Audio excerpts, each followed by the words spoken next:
بسم الله الرحمن الرحيم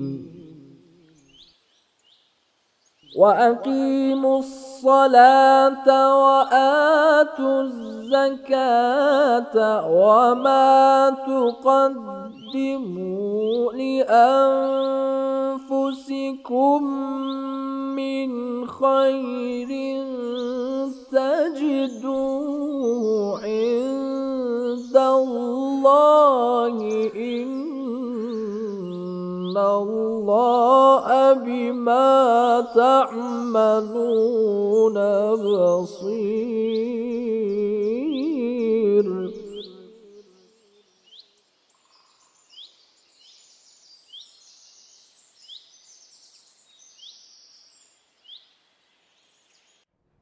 بسم الله الرحمن الرحيم وبه نستعين والسلام والصلاة على سيدنا ونبينا أبو القاسم المصطفى محمد اللهم صل على Muhammad وعلى Muhammad وعلى آل بيته الطيبين الطاهرين.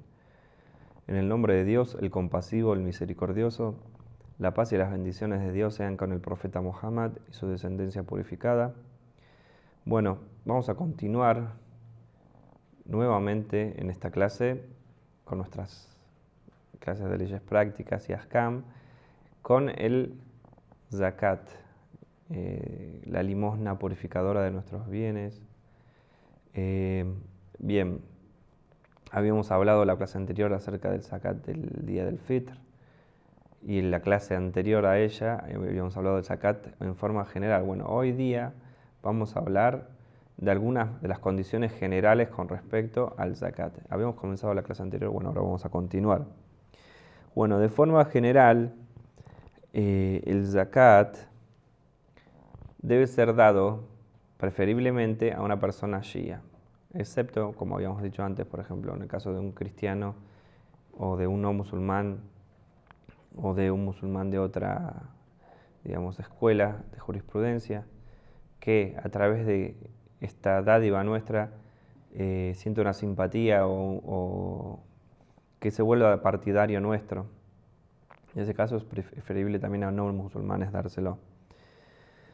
Una condición, otra más habíamos dicho: primero, que sea shia como preferible. Segundo, que esto ya directamente no se puede. Si yo no le puedo dar el zakat, tanto del fitr como el que sea, a mi hijo, por ejemplo, ni a mi mujer tampoco, salvo en contadas excepciones que lo vamos a hablar después.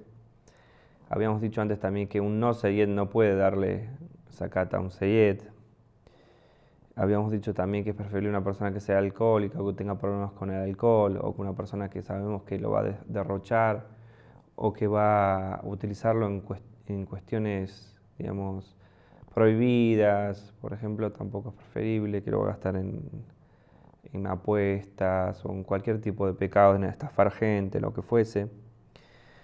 Bueno, otra cuestión, los deudores, una persona que debe plata puede así todo pagar el zakat, debe en realidad, perdón, no es que debe, puede y debe pagar, digamos, el zakat. Son cosas separadas, digamos.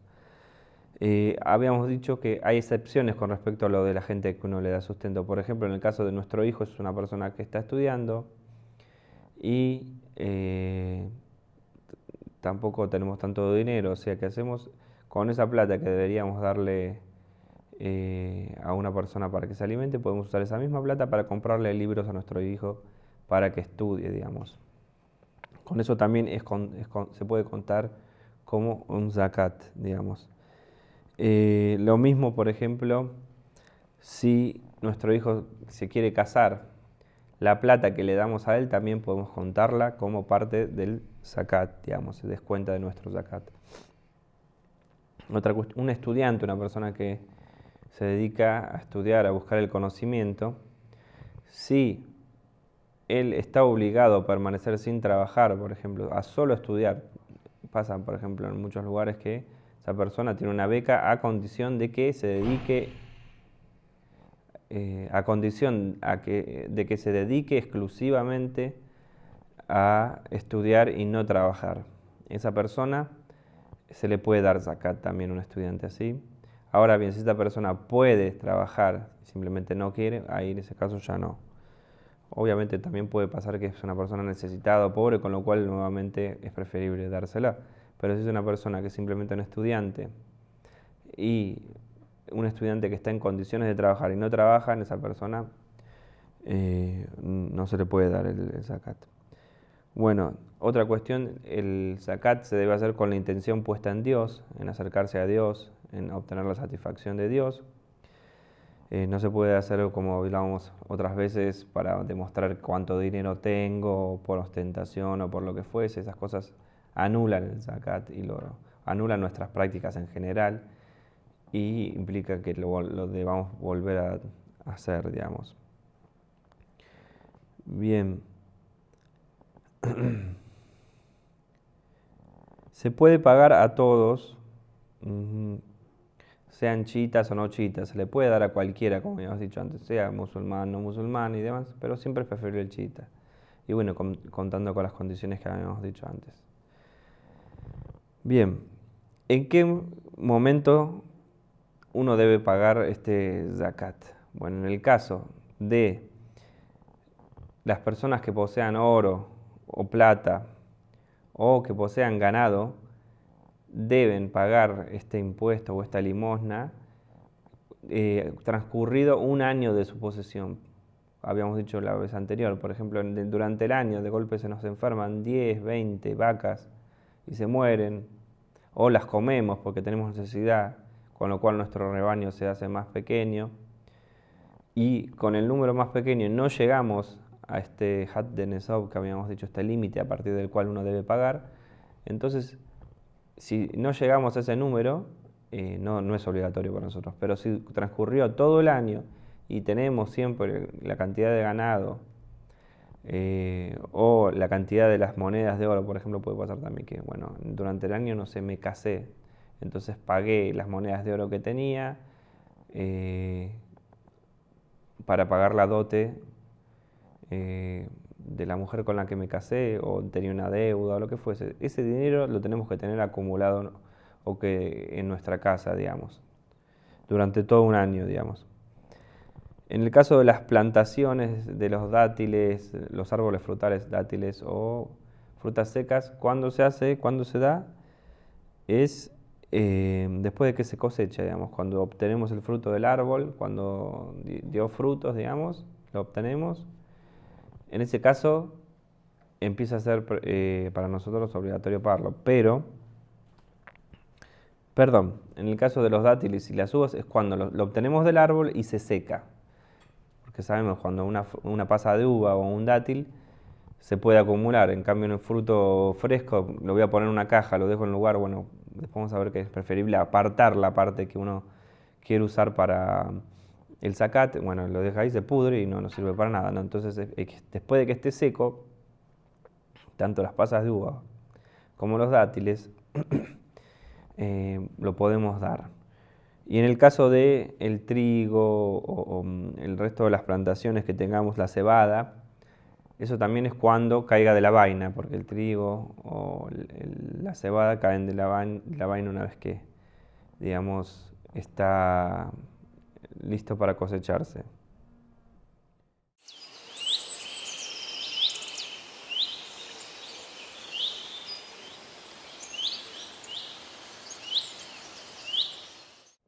Cuanto antes pagarlo es mejor, cuanto antes uno vaya a pagar. No es obligatorio hacerlo inmediatamente una vez que uno tiene todo dividido, como hemos dicho antes, los sacos de trigo y demás. No es necesario hacerlo inmediatamente, pero sí es preferible hacerlo lo más rápido posible. En el caso de que se nos arruine, por ejemplo, hicimos toda la cosecha total del trigo que tenemos y llenamos sacos, lo que fuese, y lo dejamos en un lugar. Bien, si se arruina esto que dejamos en un lugar, no es obligatorio que paguemos el zakat de esos productos, de esas semillas o de esos dátiles. Si se arruina no es obligatorio. Ahora, si en caso de que ya estábamos en condiciones de pagarlo, digamos, de que ya estaba listo, y nosotros nos dejamos estar, dejamos pasar el tiempo, y eso implicó que por esta demora que tuvimos se echó a perder. En ese caso, sí deberíamos, digamos, retribuir así todo el zakat correspondiente, digamos, es decir, que vamos a estar en deuda. Ahora, si no tuvimos nada que ver, por ejemplo, una tormenta tremenda y nosotros ya teníamos todo reservado para llevarlo al lugar, no habíamos tenido oportunidad hasta el momento de hacer el traslado, vino la tormenta, lo que sea, se arruinó todo con la lluvia. Bueno, en ese caso no es obligatorio para nosotros pagarlo, digamos. Eh, es muy preferible separar siempre, digamos, una vez que uno tiene el producto total, bueno, se hace el peso total de la cosecha o el conteo de cabezas o lo que fuese, y de ese conteo de cabezas o el peso, digamos, de todo el producto del año, en ese momento separar, digamos, lo que va a ir para el zakat. Siempre es preferible hacer eso. Y no podemos utilizar, si nosotros hemos separado eso, por ejemplo, ya vendimos todo, y decimos, bueno, pero todavía necesito pagar fulano o fulan cosa, no. Eso que hemos separado, sean sacos de semillas, sean, por ejemplo, cajones de dátiles, lo que fuese, debe utilizarse para el zakat. Es haram, digamos, utilizar de eso, porque ya está separado como un puesto, digamos. Bien, y por último vamos a tocar algunos temas más que habíamos dicho antes, que es muy preferible que en el momento de dar este zakat sea a personas cercanas a la gente de la zona, del pueblo, del barrio nuestro. Eso es muy preferible. El hecho también de conocerlos, por ejemplo, saber que no es una persona que simplemente, como pasa lamentablemente muchas veces, gente que se viste de mendigo o que hace trabajar a niños, por ejemplo, lamentablemente que existe eso en nuestros países, pero existe en todo el mundo, para que piden limosna por ellos, digamos. Bueno, es preferible saber que esas personas realmente están necesitadas y ayudarlas. Otra cuestión también es preferible, de entre los necesitados, si sabemos que hay gente que se dedica a estudiar, por ejemplo, estudiantes universitarios o estudiantes primarios, secundarios, lo que fuese, una persona que se dedica una parte de su tiempo a los estudios, a sus estudios, y es que esté en una condición de necesitado, por ejemplo, le cuesta alimentarse y demás, lo mejor es de lo preferible que se le dé a esa persona que está buscando mejorar y estudiar para poder salir de esa situación, digamos, es algo muy preferible. El caso del zakat se dice que es preferible hacerlo públicamente. ¿Por qué? Porque nos está mostrando que está cumpliendo con una obligación de nuestra religión. Entonces, sí es preferible hacerlo de forma pública. Obviamente, como habíamos dicho antes, sin tener como una intención, una ostentación o un mostrarse, digamos, o decir, bueno, mire qué cantidad de cosecha que tengo, no, pero sí mostrar que uno lo hace, digamos, está pagando el zakat, de modo tal que aliente al resto de las personas también a hacerlo, digamos, porque es una buena acción en definitiva también. Pero en el caso del sadaka, de la sadaka, es decir, de la limosna, sin que sea obligatoria, digamos, que es siempre preferible dar sadaka, es decir, el limosna a las personas necesitadas, eso siempre se dice que si uno diariamente separa, por ejemplo, aunque sea una fracción, unas monedas, y los pone como sadaka, con la intención de sadaka, es decir, esto voy a juntar un dinero determinado, después lo voy a dar a gente necesitada, el dar esta sadaka, esta de limosna, nos ahorra o nos protege de miles y miles de males que nos pueden acontecer durante el día. Si me levanto, voy a salir a trabajar, ¿qué hago? Pongo una monedita. Ese hecho chiquito nos protege de un montón de desgracias que nos pueden suceder, entre accidentes y un montón de otras cosas. Es algo muy recomendable hacerlo diariamente. Y bueno, y todo momento, en realidad, cuando uno va a viajar, también es cuando uno... Pero normalmente cuando va a salir de la casa es preferible, y cuando va a viajar es otro de los momentos más preferibles. Siempre, ¿por qué? Porque se dice que eso ahuyenta las desgracias o, digamos, nos trae protección de una protección especial divina, digamos.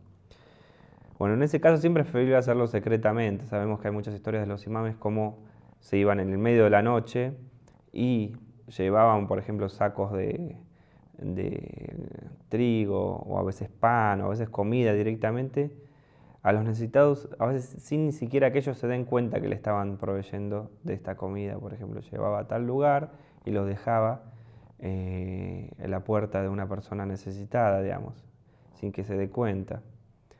Y eso es muy preferible, porque también tiene que ver con esta pureza en la intención. Uno lo hace exactamente para agradar a Dios. Eso es lo que hacían los imames, ¿no?